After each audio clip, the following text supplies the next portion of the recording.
Hello my lovelies and welcome back to another video. Today we're reading the second chapter of George's Marvellous Medicine, The Marvellous Plan. George sat himself down at the table in the kitchen. He was shaking a little. Oh, how he did hate that old woman. He really hated that horrid old witchy grandma.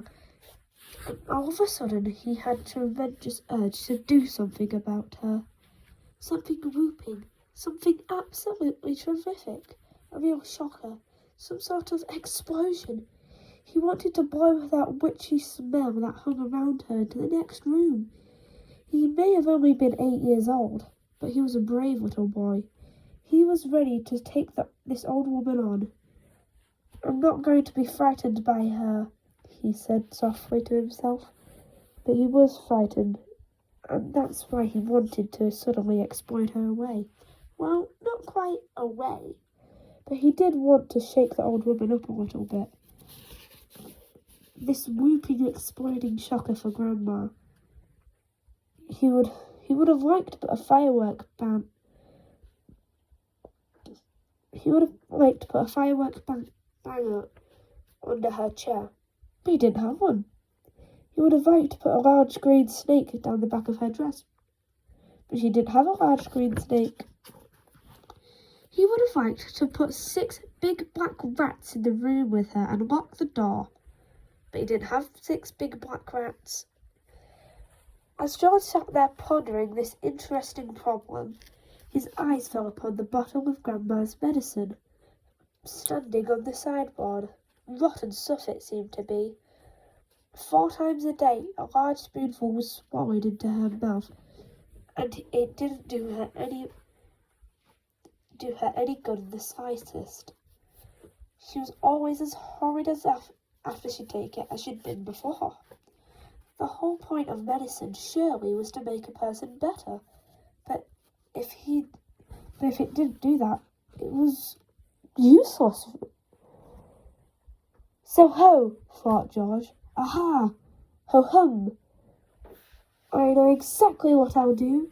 I shall make her a new medicine, one that's so strong and fierce and fantastic it will either cure her completely or blow the top of her head off. I'll make her a magic medicine, a medicine no doctor has ever made before. George looked at the kitchen clock. It said 5 past 10. There was nearly an hour left before Grandma's next dose due at 11. Here we go then, George cried, jumping up from the table. A magic medicine it shall be. So give me a bug and a jumping flea. Give me 2 snails, a lizard or 3, a slimy slinger from the sea, a poisonous sting of a bumblebee, and the juice from a jujube tree, and the powdered bone of a wombat's knee, and 100 other things as well, each with a rather nasty smell. I'll stir them up, I'll boil them long, a mixture tough, a mixture strong. And then hey-ho, down it goes, a nice big spoonful, hold your nose, and just gulp it down and have no fear. How would you like it, Granny dear? Will she go pop? Will she explode? Will she go flying down the road? Will she go poof in a puff of smoke? Start fizzing like a can of Coke? Who knows? Not I. Let's wait and see. I'm glad it's neither you or me. Oh, Grandma, if you only knew what I had in store for you. That was chapter 2, my darlings. I really hope you enjoyed that one.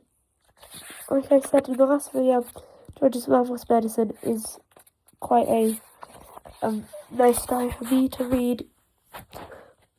Sorry about the audio quality for this one. It's not been quite as good, and I've got a bit of a cold. Anyway, I do hope you enjoyed, and I'll see you all in the next one. Bye-bye.